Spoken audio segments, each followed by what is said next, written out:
Hello friends, नमस्कार। और मैं स्मिता माथुर और मेरी इस चैनल में आपका बहुत बहुत स्वागत है। और आज मैं आप लोग के लिए अपनी एक नई कहानी लेके आई हूँ जिसका नाम है काली। तो नाम से आपको शायद कुछ समझ में आया हो कि मैं किसकी कहानी सुनाने जा रही हूँ। तो चलिए आज की मैं कहानी शुरू करती हूँ जिसका नाम है काली। आशा है आपको पसंद आएगी।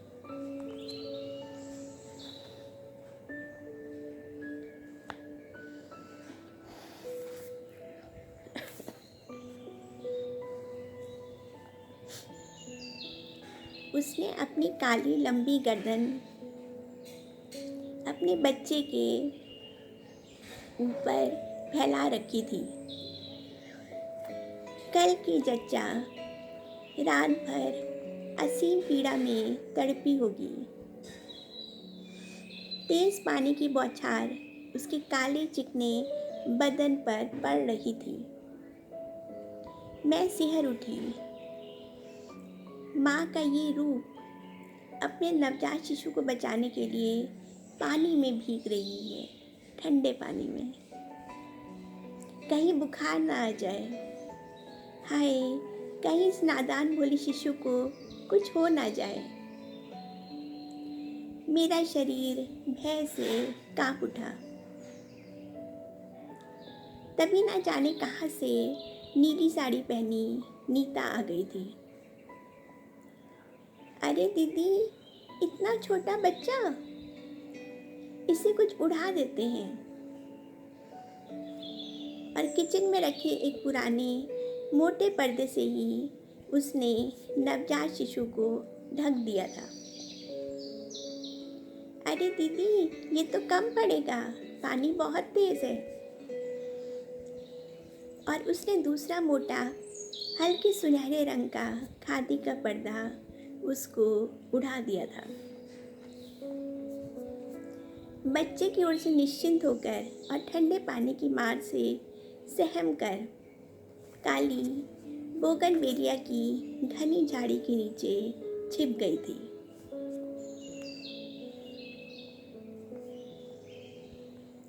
आज सुबह सुबह गेट खड़का था और माली की भारी आवाज़ सुनाई दी थी। मैडम जी, देखिए, घर के सामने गाय ने बच्चा दिया है।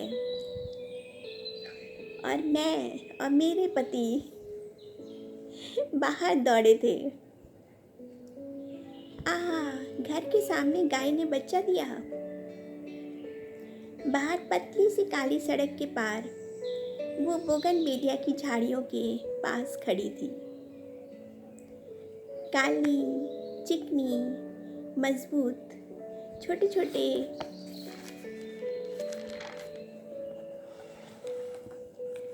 सींग और बड़ी बड़ी भोली आँखें। और आहा, उसके पैरों के पास एक नव शावक, आहा, नया भोला सा हिरन के बच्चे जैसा मासूम छोटा सा बच्चा खड़ा था। हल्के भूरे सुनहरे रंग का, भूरा सुनहरा चिकना बदन और बड़ी बड़ी भोली आँखें।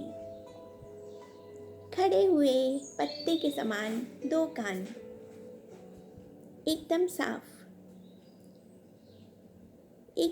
सुथरा। शायद गाय ने उसे चाट चाट कर साफ कर दिया था। अलग सुबह कभी उसका जन्म हुआ था जब पूरी दुनिया नींद में सो रही थी। अरे गाय बहुत भूखी होगी। डिलीवरी के बाद उसे बहुत तेज भूख लगती है। और हम दोनों हड़बड़ाते हुए अंदर दौड़े। बीती शिवरात्रि के उपवास के कारण ना घर में बची हुई रोटी थी और ना ही ब्रेड। अरे इसे क्या खिलाओगी? अरे आप घबराइए नहीं, एक मिनट। मैंने जल्दी जल्दी एक पेपर पर टेबल पर रखे 4 केले रखे, फ्रिज में रखा मिल्क केक कल के प्रसाद के पेड़े और बचे हुए मखाने। ये जल्दी से पेपर उठाकर भागे और काली के सामने रख दिया। जैसे बरसों की भूखी काली उस पर टूट पड़ी और हड़बड़ा कर जल्दी जल्दी सब खा लिया। तब तक बछड़ा बेचारा थक कर वहीं बैठ गया था। उसके कमजोर पैर उसका भार नहीं ले पा रहे थे। अरे, इतने से इसका पेट क्या भरेगा, दलिया बनाओ, मेरे पति बोले। और मैंने हड़बड़ी में फ्रिज में रखा दलिया का एक पैकेट निकाला था। पहले सोचा कुकर में बनाएं। नहीं, कुकर ठंडा होने में टाइम लगेगा। कढ़ाई में ही जल्दी जल्दी आधा पैकेट दलिया भूनकर मैंने उस पर पानी डाल दिया। अरे, गुड़ तो है ही नहीं, चलो चीनी ही सही।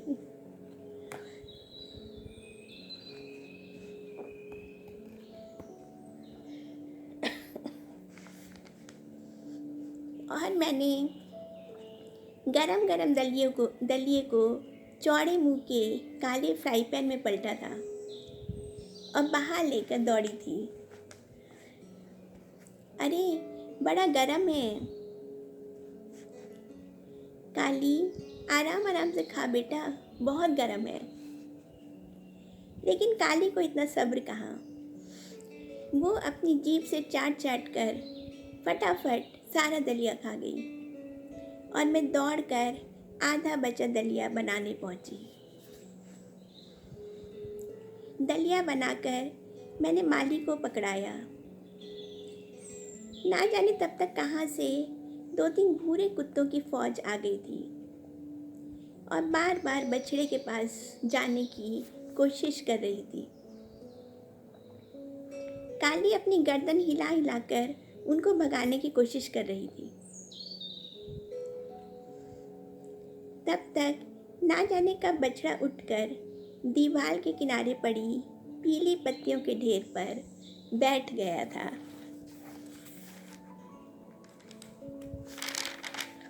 ये बसंत की एक खूबसूरत सुबह की बात है।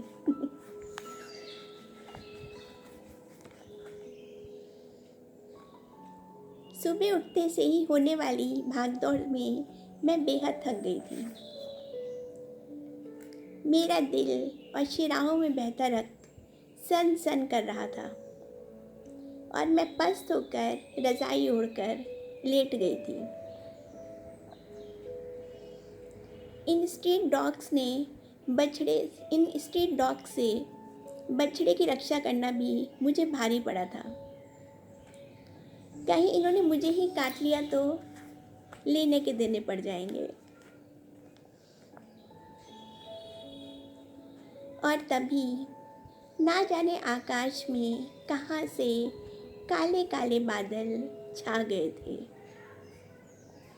बादलों की गड़गड़ाहट से और बिजली की चमक से मन सहम जाता था।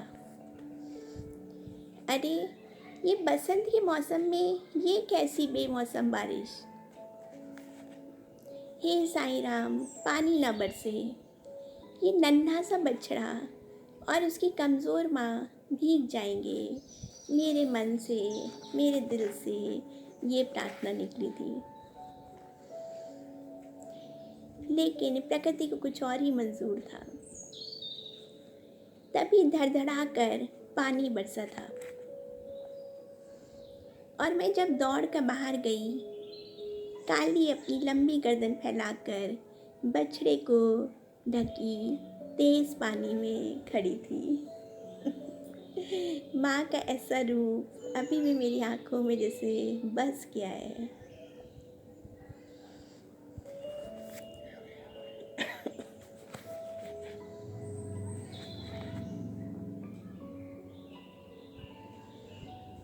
नीता के द्वारा उठाए सुनहरे पर्दे में नवजात शिशु दुबका बैठा था। केवल उसका चेहरा दिख रहा था। एक बदतमीज कुत्ता बार बार उसके चेहरे को छूने की कोशिश कर रहा था। तभी पड़ोस की एक लंबी चौड़ी आंटी हाथ में डंडा लेकर आई बरसते पानी में। मैं बहुत देर से इसको देख रही हूँ, कितना तंग कर रहा है।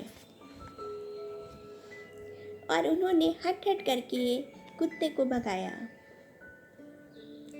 स्नेह में डूबे उनके चेहरे से पानी की बूंदें टप टप टपक रही थीं।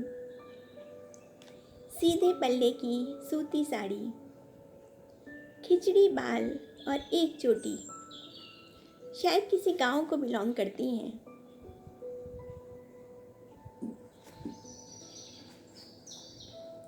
उस कुत्ते ने बछड़े पर से खादी के पर्दे को खींच दिया था। उन्होंने उसे दोबारा उड़ाया।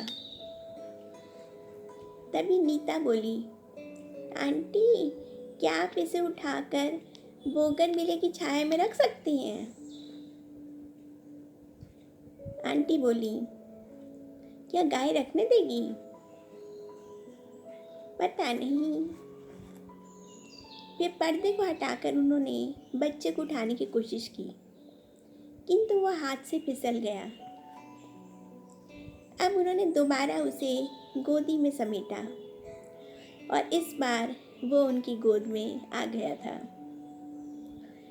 दौड़कर उन्होंने उसे बोगनवेलिया की घनी झाड़ी की छाया में रख दिया। आहा, कैसी ममतामयी मूर्ति! शायद काली समझ गई थी कि वो उसकी मदद कर रही है। वो भी दौड़कर झाड़ी के नीचे आ गई। आंटी ने वापस बछड़े को पर्दे उड़ा दिए। अब काली और बछड़ा वहाँ शांति से बैठे थे। दुबके हुए बछड़े ने अपनी गर्दन उठाई और अपनी भोली आंखों से इधर उधर देखने लगा। उसके कान भी सजग होकर खड़े हो गए थे। हमें भी शांति मिली। आहा, अब बरसों मेघ जितना बरसना हो, हमारी श्यामा, हमारी काली अब सुरक्षित है। थैंक यू आंटी, आपने बहुत मदद की। अरे, हम उसकी पीड़ा नहीं समझेंगे तो कौन समझेगा? और वो मुस्कुराती हुई चली गई। नीतू भी मेरे साथ अंदर बाहर उछल रही थी। उसने फटाफट रोटियां सेकी और काली को जाकर खिलाया। अब मैं निश्चिंत हो गई थी। नहाने धोने पूजा करने के बाद जब लगभग 2 घंटे बाद हाथ में 2 रोटी लेकर मैं बाहर निकली, बाहर सुनहरी धूप खिली हुई थी।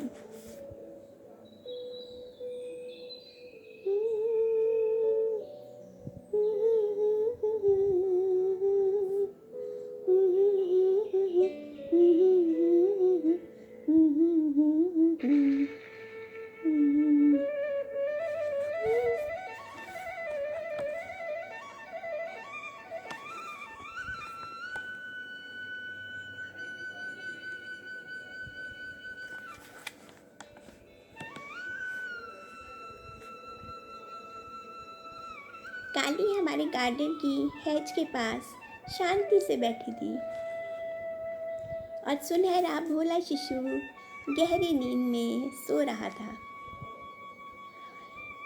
काली ने चुपचाप मेरी प्रेम में पगी रोटियां खाईं और बहुत ही कृतज्ञतापूर्वक मेरी ओर देखा। वो बदतमीज कुत्ता ज़रूर अभी भी उसके पास बैठा था और सामने के क्वार्टर में रहने वाली नीरजा उसको भगा रही थी।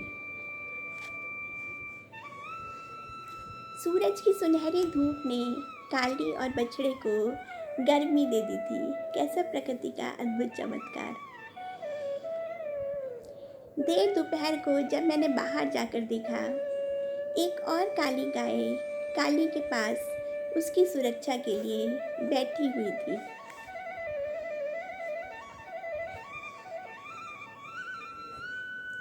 शाम 4 बजे काली ना जाने कहाँ चली गई। हमारी काम वाली ने बताया कि पास में रहने वाली एक आंटी जो गाय पालती हैं, 3-4 आदमियों के साथ आकर उसे ले गई। ओहो, मैंने राहत की सांस ली। अब वो सुरक्षित है। सड़क के कुत्ते अब उसे तंग नहीं करेंगे। अगले दिन मैंने देखा काली सामने की सड़क पर घास और पत्ते खाते घूम रही है और साथ में उसका नवजात शिशु भी। माँ के थन से वो हुमक हुमक कर दूध पी रहा था, जैसे साक्षात वृंदावन मेरे सामने आ गया था। गाय, बछड़ा और उनके पीछे खड़े अदृश्य श्री कृष्ण, कृष्ण कन्हैया। वाह रे ईश्वर, तेरी लीला न्यारी। ना डॉक्टर, ना ऑपरेशन थिएटर, ना नर्स, और इस मेरी काली ने सड़क के किनारे सूखी पत्तियों पर बच्चे को जन्म दे दिया था। मेरा दिल अद्भुत आनंद से भर उठा था और कृष्ण की बांसुरी वातावरण में गुंजायमान हो रही थी। तो बस मेरी ये कहानी यही समाप्त होती है। और कितनी अद्भुत कहानी है, कितनी अद्भुत ये दुनिया है। हिरन है, गाय है, जंगल में रहने वाले इतने पशु पक्षी हैं, वो ऐसे ही झाड़ियों के किनारे सूखी पत्तियों पे और अपने नन्हे बच्चों को जन्म देते हैं और फिर उनकी रक्षा करते हैं। और प्रकृति उन नन्हे शिशुओं को सिखाती है कि कहाँ से उनको दूध मिलेगा और वो कैसे उसको पीना है। तो बस मेरी कहानी यही समाप्त होती है। और अगर आपको मेरी कहानियाँ और कविताएं अच्छी लगे तो प्लीज़ आप इनको अपने फ्रेंड्स और रिलेटिव्स से भी शेयर करिए और ऐसे ही मेरी कहानियाँ सुनते रहिए।